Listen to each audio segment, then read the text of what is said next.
بسم الله الرحمن الرحيم قل هو الله أحد الله الصمد لم يلد ولم يولد ولم يكن له كفوا أحد. எல்லாம் வல்ல அல்லாஹ்வின் கண்ணியமிக்க நல்லடியார்களே, இறைவனின் சாந்தியும் சமாதானமும் வற்றாப்பெரும் கருணையும் நம் அனைவரின் மீதும் என்றென்றும் நிலவட்டுமாக என்று கூறி எனது உரையை ஆரம்பம் செய்கிறேன். உங்களுக்கு மத்தியில் நான் பேச எடுத்துக்கொண்ட தலைப்பு மறுமையே நமது இலக்கு. இந்த உலகத்துல வாழக்கூடிய ஒவ்வொரு மனிதருக்கும் ஒவ்வொரு குறிக்கோளானது இருக்கும். அப்படியே முழுமையான ஒருவனுக்கு குறிக்கோளாக எழுதியிருக்கணும், இலக்காக எழுதியிருக்கணும்னு சொல்லி நம்ம மார்க்கம் பல வசனத்துல அல்லாஹ் நமக்கு திருமறை குர்ஆன்ல சொல்றான். முதல்ல இலக்கு அப்படின்னா என்ன? மனிதனுடைய அறிவு எதை நோக்கி பயணிக்குதோ அதுதான் இலக்கு அப்படின்னு சொல்லி சொல்லுவோம். இப்ப இந்த உலக வாழ்க்கையானது ஒரு முஃமினுக்கு எதுக்காக கொடுக்கப்பட்டிருக்கு? வெறுமனே வாழ்ந்துட்டு போறதுக்கா? அல்லாஹ் தன்னுடைய திருமறை குர்ஆன்ல இதை தெளிவுபடுத்துறான். அல்லதி خلقல் மௌத வல் ஹயாத லியப்லுவக்கும் அய்யுக்கும் அஹ்ஸனு அமலா. உங்களில் அழகிய செயலுக்குரியவர் யார் என்பதை சோதிப்பதற்காக வாழ்வையும் மரணத்தையும் ஏற்படுத்தினோம் அப்படின்னு சொல்லி அல்லாஹ் சொல்றான். இப்ப இந்த உலக வாழ்க்கையானது எதுக்காக கொடுக்கப்பட்டிருக்கு? ஒவ்வொரு விஷயத்திலையும் நாம் எப்படி இருக்கிறோம் என்பதை சோதிப்பதற்காக. ஒரு முஃமின் என்று சொன்னால் ஒவ்வொரு மனிதனுக்கும் சொர்க்கத்தை அடையணும், மறுமையில வெற்றி பெறணும் அப்படிங்கிற ஒரு எண்ணம் தான் இருக்கும்.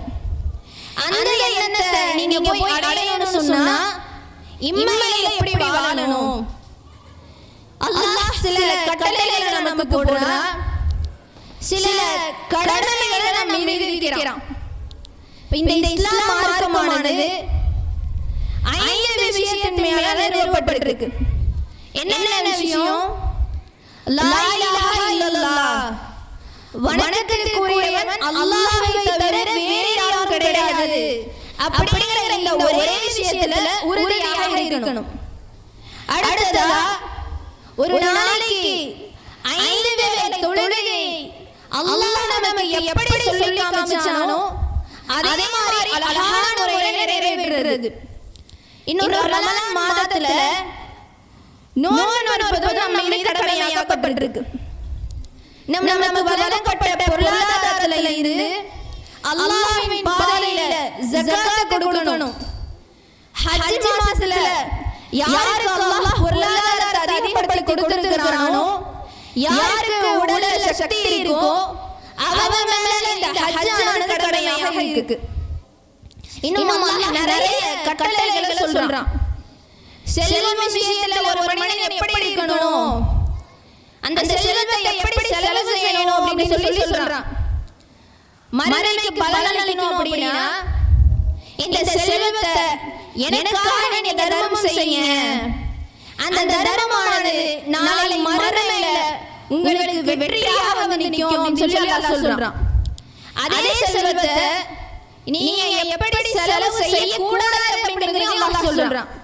வட்டியின் பக்கம் போகாதீங்க, சூதாட்டத்துல மூழ்கி கிடக்காதீங்கன்னு சொல்லி ஒவ்வொரு விஷயத்திலையும் அல்லாஹ் எதை செய்யணும் எதை செய்ய கூடாது அப்படின்னு சொல்லி சொல்லிட்டான்.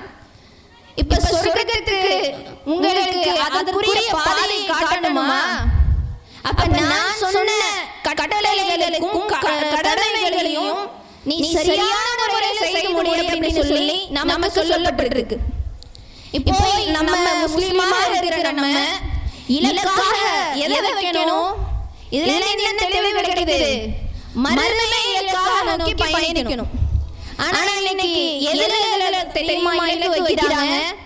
இதுதான் என்னோட வாழ்க்கையில இருக்கக்கூடிய குறிக்கோள், அததான் அடையணும், சொத்தை சேர்த்து வைக்கணும், பதவிக்கு ஆசைப்படுறது, இன்னும் தனக்கு முடிஞ்ச அளவுக்கு இந்த உலக வாழ்க்கையை மறந்து உலகத்துல செல்வத்தை சம்பாதிக்கிறதுல மனிதன் மூழ்கி கிடக்கிறான்.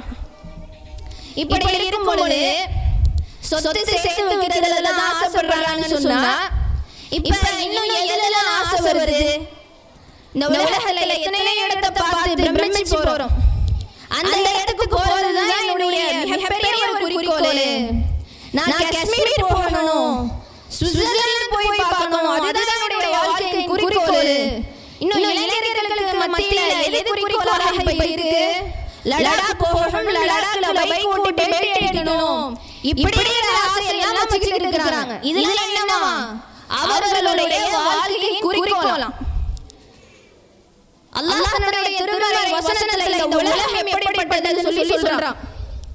இந்த உலகத்தை பார்த்தே வாய் பொளக்கிறியேப்பா, இந்த உலகம் எப்படிப்பட்டது, அற்பமானவன்னு சொல்லி ஒரே வசனத்துல அல்லாஹ் போட்டு உடைக்கிறான். வமல் ஹயாத்து துன்யா ஃபில் ஆஹிரதி இல்லா மத்தாஉன். இந்த உலக வாழ்க்கையில நீங்க மகிழ்ச்சி அடைறீங்களா? இந்த உலக வாழ்க்கைய மறுமையோட ஒப்பிடும்போது அற்பமான சுகம் தவிர வேறு எதுவுமே கிடையாதுன்னு சொல்லி அல்லாஹ் சொல்றான். எதுக்காக அல்லாஹ் இப்படி ஒரு வார்த்தையை வைக்கிறான்? இன்னும் இந்த உலகங்கிறது வீணான ஒரு விளையாட்டா தான் இருக்கு, இதுல நீங்க என்ன செய்யாதீங்க, இதை நம்பி நீங்க ஏமாந்துடாதீங்க அப்படின்னு சொல்லி அல்லாஹ் சொல்றான். இன்னும் அல்லாஹ் தன்னிடத்துல இருக்கக்கூடிய சொர்க்கமானது எப்படிப்பட்டதாக இருக்கும், அதுல அதனுடைய மண் எப்படி இருக்கும், அங்க நீங்க வசிக்கக்கூடிய இடமானது எப்படி இருக்கும், நீங்க உடுத்தக்கூடிய உடையானது எப்படி இருக்கும், அந்த சொர்க்கத்துல விளைந்திருக்கக்கூடிய விளைச்சல் எப்படி இருக்கும், அதனுடைய மரம் எப்படி இருக்கும்னு சொல்லி எல்லாத்தையுமே பட்டியல் போடுறான்.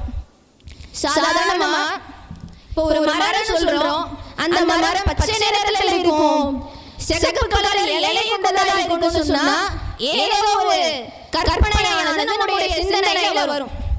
ஆனா இந்த சொர்க்கத்தை நீங்க எந்த அளவுக்கு சிந்தனை பண்ணாலும் அது உங்களுடைய கற்பனையிலே வராது அப்படின்னு சொல்லி அல்லாஹ் சொல்றான். நபி ஸல்லல்லாஹு அலைஹி வஸல்லம் அவங்க சொல்றாங்க, சொர்க்கமானது எந்த கண்ணும் பார்த்திராத ஒன்று, அதை பற்றி எந்த காதும் கேட்டிராத ஒன்று, இன்னும் யாருடைய உள்ளத்திலேயும் நீங்க எவ்வளவு சிந்திச்சாலும் உங்களுடைய கற்பனைக்கு அது எட்டாது அப்படின்னு சொல்லி சொல்றாங்க. இப்போ அல்லாஹ் வந்து கண்ணாடி போல ஒரு மாளிகையானது உங்களுக்கு வச்சிருக்கேன், உங்களுக்கு இருக்கக்கூடிய துணை இப்படி இருப்பாங்கன்னு சொல்லி இருக்கிறான். கண்ணாடி போல ஒரு மாளிகை அப்படின்னா நம்முடைய கண்ணுக்கு வந்துடும். ஆனா லட்சக்கணக்கான பேர், கோடிக்கணக்கான பேர் சேர்ந்து உட்கார்ந்து யோசிச்சாலும் அந்த சொர்க்கத்தை நீங்க கற்பனையே செய்ய முடியாதுன்னு சொல்லி அல்லாஹ் சொல்றான். இப்போ இந்த உலகத்துல வாழும்போது அல்லாஹ் சொன்ன கட்டளைகளுக்கு நான் கட்டுப்பட மாட்டேன், அவனுடைய கடமைகளை நான் நிறைவேற்ற மாட்டேன், இன்னும் மறுமைக்காக சிறிது நேரத்தை கூட செலவழிக்க மாட்டேன்னு சொல்லி பொடுபோக்காக இருக்கக்கூடிய நமக்கு அல்லாஹ் அவ்வளோ சஸ்பென்ஸா வச்சிருக்கிறானே, அந்த சொர்க்கத்தை எப்படி கொடுப்பான்? அதுக்கு அமல் வேணுமா இல்லையா? நான் எதையுமே இழக்க மாட்டேன்னு சொல்லி இருந்தோம்னா அது எந்த விதத்துல நியாயமா இருக்கும்? நபி ஸல்லல்லாஹு அலைஹி வஸல்லம் அவருடைய வாழ்க்கை வரலாறை புரட்டி பார்த்தோன்னு சொன்னா, இந்த இஸ்லாத்தின் கொள்கையை ஆரம்பத்துல அந்த மக்களிடத்துல எடுத்து சொல்லும் பொழுது பல கட்ட சிரமங்களுக்கு ஆளாகிறாங்க. அந்த குறைஷியர்கள் கொஞ்சமா விட்டு வைக்கல. நபி ஸல்லல்லாஹு அலைஹி வஸல்லம் அவங்க ஒரு முறை காபாவை முன்னோக்கி தொழுதுகிட்டு இருக்கிறாங்க. அப்படி தொழுகும் பொழுது அவங்க என்ன செய்யறாங்க, ஒட்டகத்தினுடைய அந்த கற்பை, அந்த ஒரு குடலுடைய அந்த முழுதையும் சேர்த்து ரசூலுல்லாஹ் மேல வைக்கிறாங்க. அப்ப சஜிதால இருக்கக்கூடிய ரசூலுல்லாஹ்வால அதனுடைய கணம் தாங்க முடியாம அவருடைய தலையை தூக்க முடியல. இன்னும் ரசூலுல்லாஹ் தொழுகும் பொழுது துணியால அவருடைய கழுத்தை நெரித்தாங்க. இப்படி எல்லாம் சிரமம் கொடுத்தாலும், இவ்வளவு இக்கட்டான நேரத்துல இருந்தாலும் அவங்களுடைய இலக்கை அவங்க மாத்திக்கிட்டாங்களா? மறுமையே வேணாம் பிறகு இந்த உலகம் போதும்னு சொல்லி பின்வாங்கினாங்களா? கிடையாது. ரசூலுல்லாஹ் மட்டும் இல்லாம நபி ஸல்லல்லாஹு அலைஹி வஸல்லம் அவர்களை இறுதி மக்கள் அனைவருக்கும் முன்மாதிரியாக அல்லாஹ் சொல்றான். ரசூலுல்லாஹ் கிட்ட உங்களுக்கு அழகிய முன்மாதிரி இருக்குன்னு சொல்லி அல்லாஹ் சொல்றான். அவர்களை முன்மாதிரியாக எடுத்துக்கொண்ட சஹாபாக்கள் தங்களுடைய வாழ்க்கையை எப்படி மறுமைக்காக தியாகம் செஞ்சாங்க. அல்லாஹ் ஒருவன் தான் என்று சொன்னதற்காக அவர்களை இவ்வளவு கஷ்டப்படுத்துவீங்களான்னு சொல்லி அல்லாஹ்வே தன்னுடைய திருமறை குர்ஆன் வசனத்துல அவர்களை நோக்கி கேட்கிறான். பிலால் ரலியல்லாஹு அவங்கள சுடு மணல்ல போடுறாங்க. ஒரு கல்லையே தூக்கி அவங்களுடைய நெஞ்சின் மேல வைக்கிறாங்க. அப்ப என்ன சொன்னாங்க? என்ன விட்டுருங்க, நான் இனிமே உங்களோட கொள்கைக்கு வந்துடுறேன்னு சொல்லி சொன்னாங்களா? அஹத் அஹத் அல்லாஹ் ஒருவன் தான், அல்லாஹ் ஒருவன் தான் என்று சொல்லி இருந்தாங்களே.